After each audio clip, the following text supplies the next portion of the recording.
하나님의 전을 찾으신 분들과 가정에서 예배드리시는 모든 분들 위해 하나님의 평강이 함께 하시기를 주의 이름으로 축원합니다.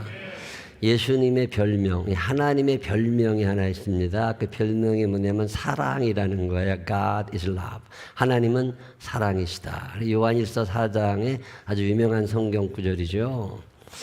사랑하는 자들아 우리가 서로 뭐하자? 사랑하자. 왜? 사랑은 하나님께 속한 거야. 내가 사랑이 있다는 얘기는 내가 하나님께 속해 있다는 증거가 되니까 사랑하는 자마다 하나님으로부터 나서 하나님을 알고 사랑하지 아니하는 자는 하나님을 알지 못하나니. 그러니까 예수를 믿는다고 하면서도 사랑이 없다는 건 그 하나님을 알지 못하는 거야. 아직 하나님을 못 만난 사람들이라. 그래서 하나님의 별명의 사랑, 하나님은 사랑이시다. 그래서 하나님은 용서하는 거 좋아하시고 배려해 주시고 세밀하게 챙겨주시고 하나님은 따뜻하신 분인데 이 따뜻하신 하나님이 용서하지 못하시는 죄가 있다는 거예요. 이거는 안 돼. 저놈들 안 돼. 그리고 하나님이 딱 거절하시는 사람들이 있는데 그게 누구냐면 성령을 모독하는 사람들. 오늘 성경 본문이 이 얘기하는 거거든요. 성령을 모독하는 사람, 성령 모독죄라고도 하고 성령 회방죄라고도 하는데 이거는 무슨 죄냐면 고의적으로 믿지 않는 죄예요. 믿어야 된다는 건 알아. 그게 하나님의 말씀인 거 알아. 그게 하나님의 뜻인 거 알아. 그렇지만 그거 했다가는 내가 손해가 날 것 같아. 그렇게 해가지고서는 내가 조금 흔들릴 것 같아. 그래가 불편할 것 같아. 안 해. 이걸 성령 회방죄라고 그러거든요. 모르고 안 하는 게 아니에요. 그거 옳다는 거 알아. 그렇지만 아니야. 성경에 보면 이런 사람들 너무 많이 나옵니다. 그 중에 몇 사람을 소개해드리자면 예수님께서 갈릴리 지역에서 복음을 전하실 때 그 갈릴리 지역에 권력을 가지고 있었던 사람들이 있습니다. 이 사람들이 볼 때 예수님이 귀신을 쫓아내시거든요. 예수님이 병을 고치시거든요. 죽은 자를 살리시고 말씀하는 게 서기관들과 달라요. 그러면 뭔가 다르다는 걸 알아야 되죠. 알고 있습니다. 세례 요한이 얘기했잖아요. 내 뒤에 어떤 분이 오시는데 그분이 오셔서 너희들에게 그리스도의 길을 보여줄 거라고. 그러면 저분이 그리스도가 아닌가 이런 생각을 해야 될 텐데 그런 생각 전혀 안 합니다. 알기는 알아. 그렇지만 혹시 저분이 진짜 그리스도이면 저분이 하나님이 보내주신 사람이면 우리가 그동안 가르쳤던 게 다 가짜가 되잖아. 전향반 하나님의 사람이면 안 돼. 이런 전제를 깔고 예수님께서 귀신을 쫓아내시니까 뭐라 그래요? 저거 귀신의 왕이라고. 바알세불의 힘을 얻어가지고 귀신 쫓아내는 거지 하나님이 하시는 게 아니라고 모함을 하고 억울한 누명을 막 씌워댑니다. 요즘에도 이런 사람들 너무 많아요. 그게 아니라는 건 알아. 그 예수님이 옳다는 건 알아. 그렇지만 따라가고 싶지는 않아. 그래서 예수님을 오히려 끌어내리는 이런 사람들을 성령 모독죄, 성령 회방죄, 성령 무시죄 이러거든요. 너무나 많습니다. 예수님이 돌아가시기 직전에 대제사장과 율법학자들 바리새인들이 회의를 합니다. 무슨 회의를 해요?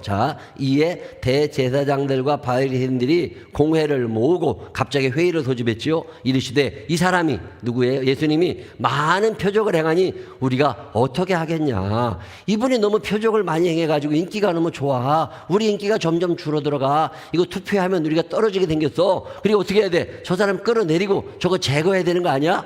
이런 회의를 합니다. 그 다음 구절 읽어보시면 뭐라고 나오냐면 만일 그들 이대로 두면 모든 사람이 그를 믿어. 그리고 로마인들이 와서 우리 땅과 민족을 빼앗아갈 거다. 그럼 자기들이 지금 지키고 있나? 로마로부터 지키고 있어? 이런 모함을 자꾸 하면서 50절에 뭐라고 그러냐면 한 사람이 백성을 위하여 죽어서 온 민족이 망하지 않게 되는 것이 너희에게 유익한 줄을 생각하지 아니하는도다 하셨으니 이러면서 예수님을 죽일 명분을 찾아내죠. 예수님이 옳다는 건 알아요. 자기들이 틀렸다는 거 알아요. 그래도 따르고 싶지 않아. 그리고 예수님 그대로 두서는 안 돼. 저거 제거해야 돼. 이런 생각을 했던 사람. 이게 성령 모독죄라고 그래요. 성령을 회방한 하나님의 역사를 회방하는 죄거든요. 많습니다. 빌라도라는 사람 기억하세요? 오늘도 사도신경 끄트머리쯤에 빌라도에게 어쩌고저쩌고 이렇게 하면서 전 세계에 있는 교회에서 매일 욕하는 사람이 빌라도야. 이 빌라도라는 사람이 왜 그렇게 욕을 먹어요? 예수님이 죄 없다는 걸 빌라도도 알아. 예수님 무죄야. 사형에 처할 죄 안 졌어. 자기 입으로 선언을 합니다. 그렇지만 바리새인들이 원해. 대제사장이 원해.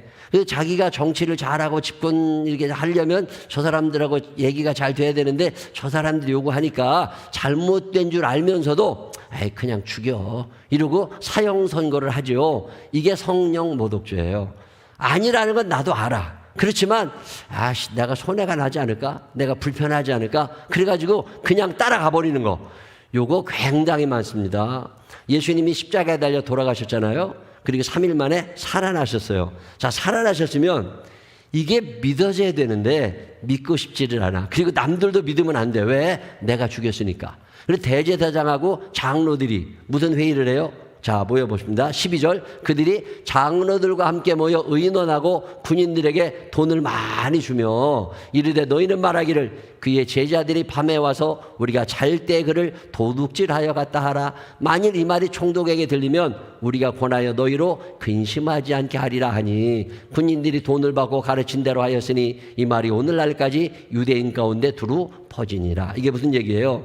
자, 예수님이 부활하신 게 증명이 됐어요. 군인들이 와서 대제사장과 장로들에게 보고합니다. 큰일 났습니다. 지금 예수님이 없어졌습니다. 이 돌문이 열렸고 돌문이 부서져 있고 예수님의 시신이 없어졌습니다. 자, 그러면 뭐라고 해야 돼요? 야, 진짜 그분이 부활하셨나 보네. 이거 큰일 났네. 그러면서 그때라도 회개했어야지. 우리가 잘못했구나. 이걸 뉘우쳤어야 되는데 자기 죄를 감추고 싶어. 자기 죄를 감추고 싶으니까 이걸 다 거짓말로 만들어야 돼. 이게 조작이라고 그러죠. 요즘에 이런 거 얼마나 많아요. 조작, 가짜뉴스 이런 게 그래서 나오는 거예요. 이게 성령 회방죄거든요. 하나님의 뜻이 아닌 거 알아. 그때라도 회개하고 돌아섰어야지. 근데 회개하지 않아요. 그리고 군인들을 매수하죠. 돈을 주면서 야, 제자들이 와서 훔쳐갔다고 그래. 아니, 제자들이 훔쳐갈 때 군인들은 뭐 했는데? 자고 있었어요? 그게 한두 사람이 왔는데 막 돌 움직이고 난리가 날 텐데 말도 안 되는 얘기를 해대면서 결국 사람들에게 제자들이 와서 예수님의 시신을 훔쳐갔다고 퍼뜨리게 되죠. 여러분 살다 보면 이럴 때 있어요, 없어요? 이게 아닌 건 알아. 이게 하나님의 뜻에서 벗어나 있다는 거 알아. 그렇지만 내가 이거 순종했다가는 내가 손해가 날 것 같아. 내가 이거 하나님의 뜻대로 했다가는 내가 불편해질 것 같아. 에이씨, 안 되는 걸로 해. 그리고 그냥 무시해버리는 거. 이거를 성령 회방죄라고 그래요. 이런 사람들은 행복하지 않습니다. 하나님이 우리에게 주시는 은혜, 평강이 의와 평강과 희락이거든요. 근데 성령 회방죄, 성령 모독죄를 짓는 사람들은 마음에 평강이 없어집니다. 자, 내가 지금 성령님과 멀어져 있고 성령님을 무시하고 살아가는 증거들이 여러 나타납니다. 그게 오늘 누가복음 12장 6절에 나오는 거예요. 그게 무슨 얘기냐면 참새 2마리가 참새 5마리가 두 아사리온에 팔리는 게 아니냐. 이 아사리온은 로마의 화폐 단위거든요. 청동으로인데 조그만 동전인데 우리나라 말로 표현을 하면 아주 싼 값에 팔린다는 뜻이거든요. 이게 얼마나 싼지 이 데나리온의 16분의 1이 아사리온인데 만약에 데나리온이 16만 원이라면 한 아사리온은 얼마쯤 되는 거예요? 16만 원에 16분의 1이면 만 원쯤 되는 거죠. 자, 그러면 만 원, 2만 원에 참새 5마리가 팔려가. 그럼 참새 한 마리 가격이 얼마예요? 너무 어렵나? 아니, 2만 원 나누기 5번, 5. 그러면 몇이 나요? 한 마리 얼마야? 4,000원. 자, 4,000원. 다시 표현하면, 요즘 말로 바꿔 표현하면 낚시꾼들이 그 지렁이 거기다 끼잖아요. 지렁이 한 마리가 얼마쯤 돼요?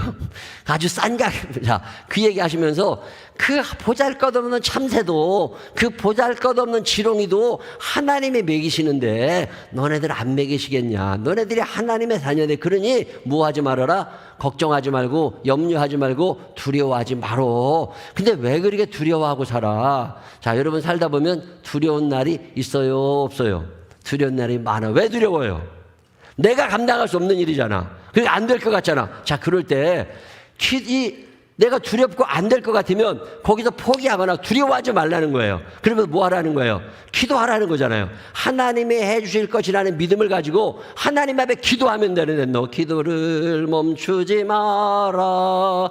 기도를 멈추지 말고 그때 기도하고 나가야 되는데 우리는 근데 두려워한다는 거죠. 염려가 커진다. 이게 성령님을 무시하는 죄라는 거예요. 하나님이 함께 하시면 왜 두려우냐는 거죠. 아간이라는 사람의 이야기를 우리가 압니다. 아간은 이스라엘의 군인이었잖아요. 이 사람이 여호수아 장군의 인도를 받아가지고 여리고성을 정복하는 데 참여합니다. 여리고성을 무너뜨릴 때 여호수아 장군이 아주 중요한 명령 하나를 내립니다. 만약에 이 전쟁에 우리가 승리하게 된다면 이것은 하나님이 하시는 일이니까 전리품이 나오게 되면 너네들이 갖지 말고 다 전리품 창고에 모아. 여기 다 모아가지고 이거 가지고 하나님께 예배 드릴 거야. 얘기를 했습니다. 이 얘기를 아간이 들었어요? 못 들었어요?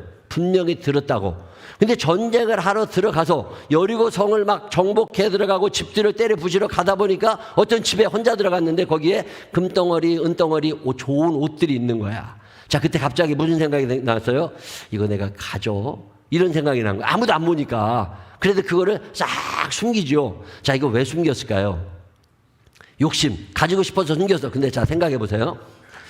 하나님이 이스라엘 백성 200만 명을 40년 동안 굶기지 않으셨습니다.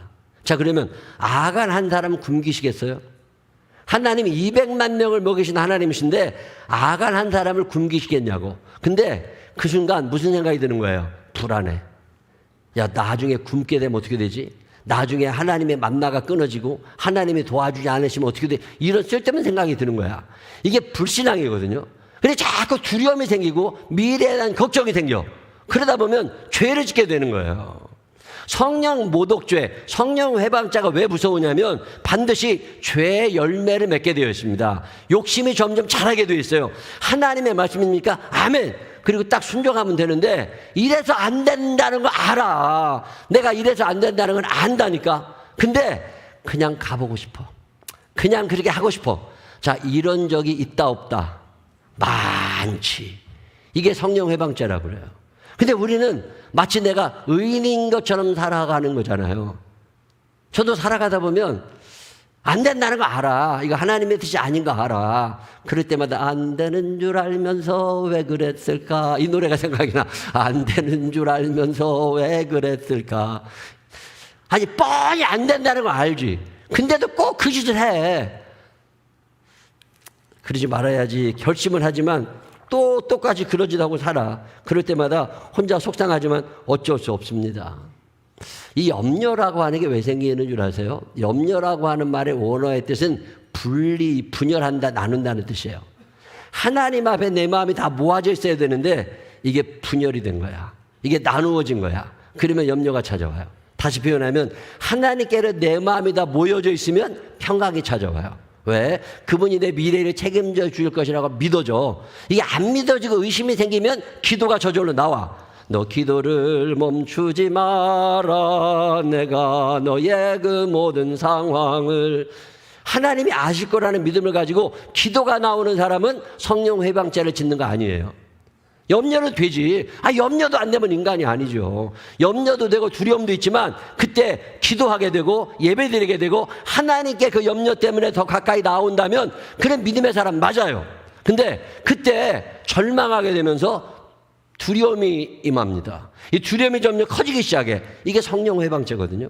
하나님의 말씀이 안 믿어지는 거야. 내가 너를 지명하여 불렀나니 너는 내 것이다. 내 것이다. 너의 하나님이라.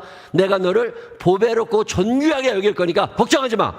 이 말씀이 안 믿어지는 거죠. 안 믿어지니까 두려운 거고 안 믿어지니까 염려가 점점 커지는 거죠. 참새 한 마리도 하나님이 먹이시는데 그 낚싯바늘에 끼어있는 지렁이 한 마리도 하나님이 키우시는데 하나님이 나를 놓으시겠어? 이런 믿음이 안 생긴 거죠. 담대한 믿음으로 세상을 이겨나가는 사람들이 되시기를 주의 이름으로 축원합니다. 염려 많은 사람들이 있어요.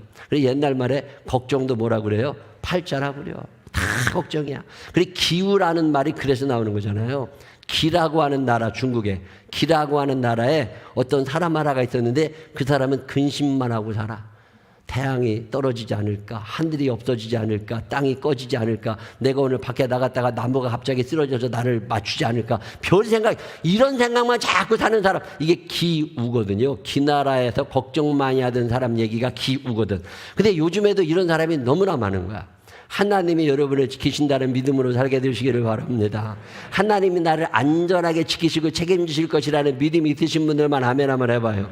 살다 보면 다치기도 하지요. 살다 보면 넘어지기도 하죠. 저도 얼마 전에 어디 가서 탁구 친다고 이렇게 바닥을 잘못 짚어가지고 걸음마를 못 배워서 넘어져가지고 여기가 상처가 붙이고 살다 보면 상처도 나고 넘어지기도 하고 그럴 수도 있지 뭐. 근데 그럴 때 두려워하거나 염려하는 게 아니라 내가 이거를 이렇게 했는데 이게 막 번져가지고 팔이 잘라지면 어떻게 하지? 이런 생각이 안 해요. 이런 생각하는 사람이 있어요, 없어요? 있다니까. 예수 믿는 사람들의 특징은 평강이거든요. 여러분 살아가는 날 동안에 평강의 복을 누리며 살게 되시기를 주의 이름으로 축원합니다. 하나님이 나와 함께 하시니까. 이 믿음 없는 사람들, 성령 회방자라는 게 이런 거예요. 하나님이 함께 하신다는 걸 알면서도 여전히 불안해. 이게 문제인 거예요. 하나님이 함께 하신다는 걸 알면서도 여전히 염려가 많아. 이게 성령 회방자예요. 하나님을 무시하는 거지. 하나님을 존중히 여기며 살게 되시기를 주의 이름으로 축원합니다. 자, 여러분이 성령 회방자를 안 짓는 것 같지만 또 하나의 특징이 있습니다. 첫 번째 특징이 두려움과 염려라면 두 번째 특징은 불순종으로 나타납니다. 왜 불순종해요? 무시하는 거거든. 왜 애들이 엄마 말을 안 들어요? 엄마를 무시하기 시작하는 거야. 언제부터 무시가 되기 시작하니까 엄마가 안 보인다네. 어렸을 때는요, 늘 엄마가 보였어. 그래도 죄를 안 지고 살았어. 근데 이제 엄마가 안 보이는 순간이 점점 많아져. 그러면 엄마가 안 보이는 순간 엄마가 안 계신 것 같아. 그러면 죄를 짓기 시작한다는 거예요. 늘 그 머릿속에 엄마가 있다는 생각을 네 옆에. 그래서 옛날에 이스라엘 사람들은 이마에다가도 성경 구절을 써주고 손끝에다가도 써주고 왜 그러는 거예요? 잊어버리지 말라는 거거든. 근데 우리는 너무 잘 잃어버려. 하나님이 분명히 계시거든요. 근데 하나님이 눈에 안 보이니까 안 계신다고 착각을 하고 죄를 짓기 시작하는 거죠. 하나님이 왜 안 계셔요? 시퍼렇게 살아계시다고 그러잖아.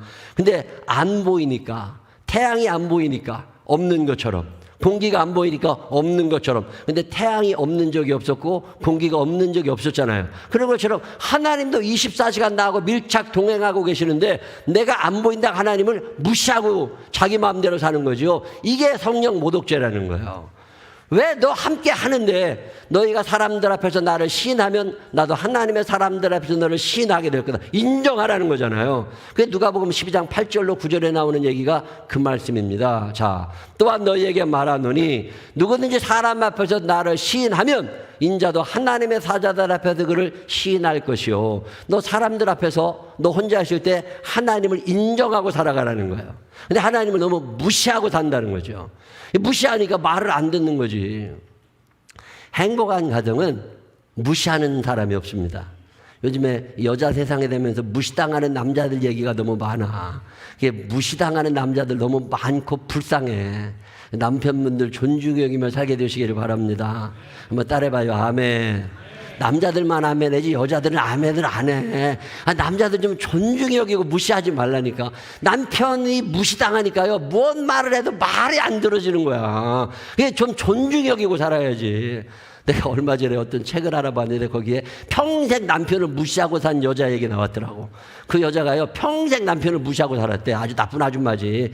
남편이 뭐라고만 얘기하면 당신이 뭘 안다고 그래 하나도 모르면서 뭐 맨날 이러고, 애들 학원 갔다 와가지고 뭐라고 얘기를 하면 학원 선생님하고 무슨 얘기하면 남편이 끼어들잖아요. 뭐라고 얘기하려고 하면 그 여자가 화를 내면서 당신이 뭘 안다고 그래, 학원 선생님이 더 잘 알지. 나 평생을 남편을 무시. 이런 사람들, 나 이 책 읽는데 여러 여자 생각났어. 그런 사람들이 있다니까.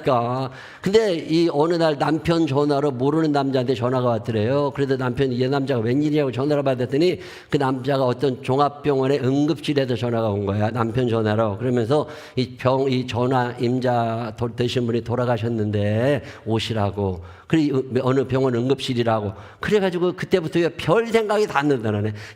이런 생각이 슬프기도 하고. 그래가지고 병원에 딱 도착을 했더니 진짜 이렇게 응급실 저 구퉁에다가 하얀색 천으로 덮어놨더래요. 그래 이 여자가 가가지고 괜히 막 울게 된 거지. 괜히 속상한 생각도 나고 잘못됐던 것도 생각나고. 그래서 막 울고 있는데 하도 떠들고 있으니까 시끄러우니까 남편이 깨놨어. 깨놔가지고서 그 여자한테 얘기를 하더라네.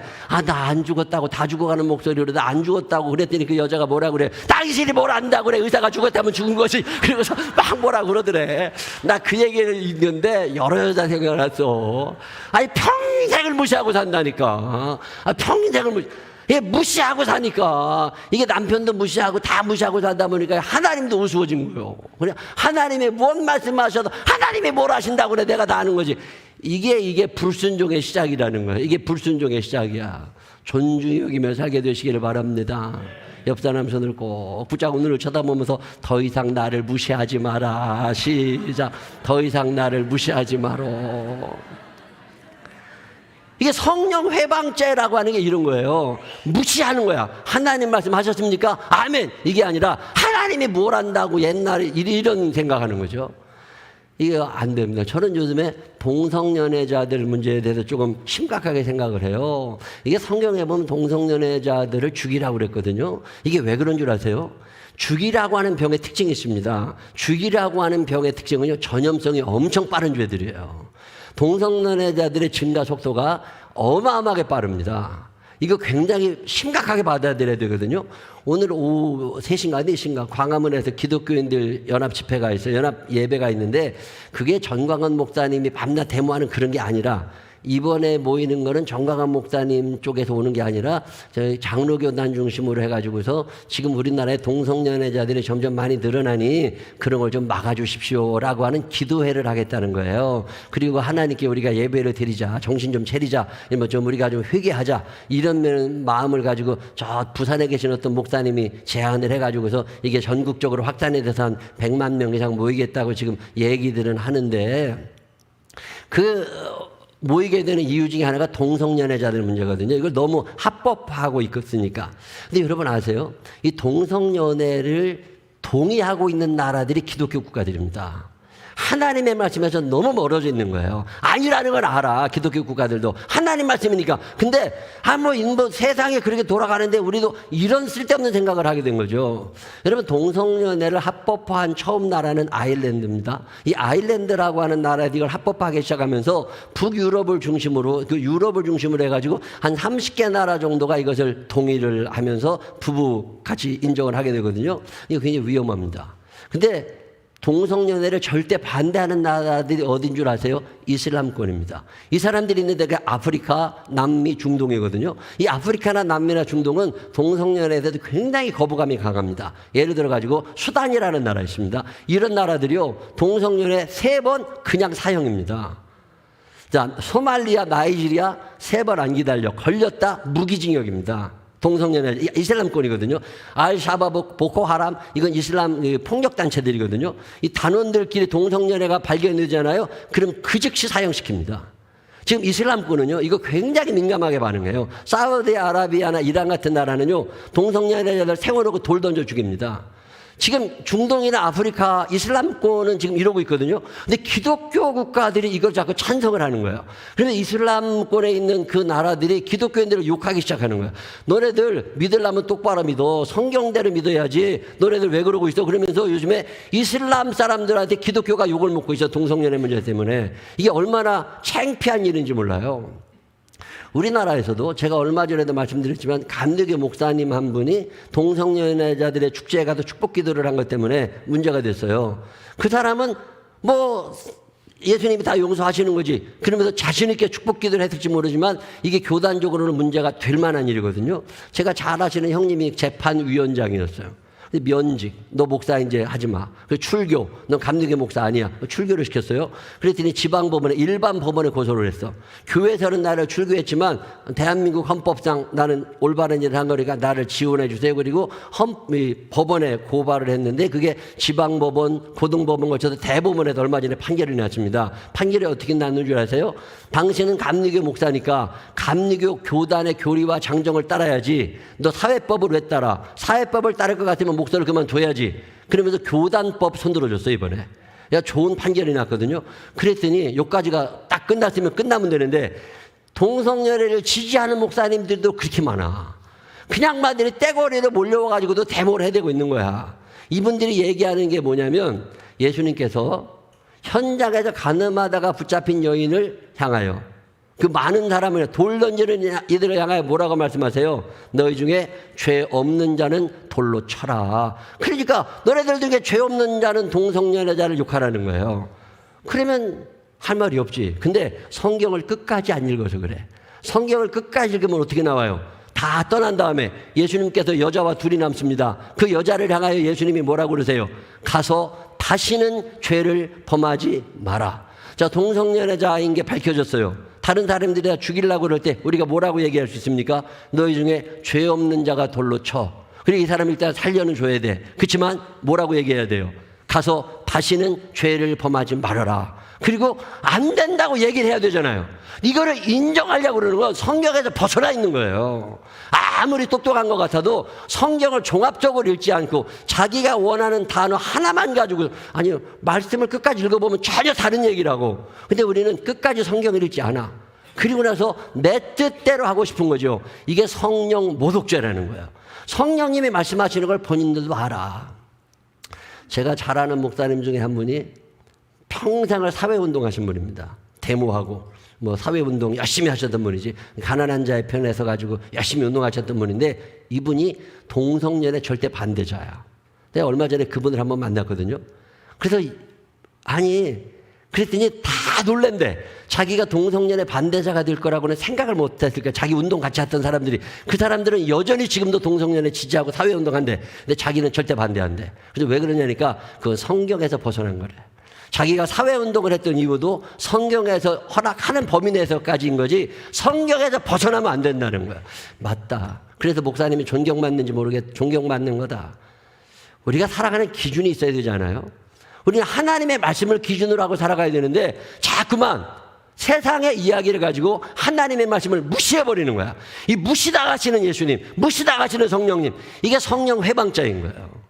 뻔히 아닌 거 알잖아. 그러면 아닌 거지. 왜 그걸 자꾸 타협을 하려고 그러느냐고. 오늘 예수님이 이 말씀을 하시는 거예요. 너희가 이제 바른 신앙생활을 해야 되고 제자의 삶을 살려고 할 때 기준이 하나 있다. 이거 하나님의 말씀이다. 근데 너희들이 하나님의 말씀을 고의적으로 무시하려고 하는 거, 그리고 내 마음대로 불순종하고, 그러다 보니까 두려움이 찾아오고 염려가 찾아오고, 이거 자체가 너희가 지금 성령님과 멀어져 있다고 하는 증거다. 그러니 너희 마음 가운데 하나님이 주시려는 의와 평강과 희락이 넘치는 삶을 살아가려면 결국 그분을 존중히 여기고 그분을 모셔드리라는 거잖아요. 여러분, 살아가는 날 동안에 성령 충만한 사람들이 되시기를 바랍니다. 하나님의 말씀이 여러분의 영혼에 들려질 때 그 세미한 음성에 귀 기울일 줄 아는 사람들이 되시기를 바랍니다. 성령님은 무시당하시는 걸 못 견디시는 분이에요. 여러분, 사는 날 동안에 그분의 말씀을 존중히 여기며 살아 그분이 주시는 평강의 축복이 우리의 삶을 채우게 되시기를 주님의 이름으로 축원합니다. 기도하겠습니다.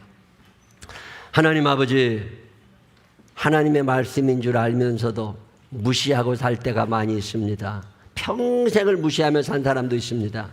용서해 주시옵시고 하나님의 말씀 앞에 겸손하게 아멘으로 화답할 수 있는 사람들 되게 하여 주시옵시고 주님의 말씀을 존중히 여기는 사람들 되게 하여 주옵소서. 행여나 우리가 그동안 성령 모독죄를 짓고 살았다면 용서하여 주시옵시고 앞으로 살아갈 날 동안에는 신앙의 양심에 따라 하나님의 말씀의 편에 설 수 있는 우리들이 되게 하여 주옵소서. 도우실 주님을 찬양하옵고 예수님 거룩하신 이름으로 기도드렸습니다. 아멘.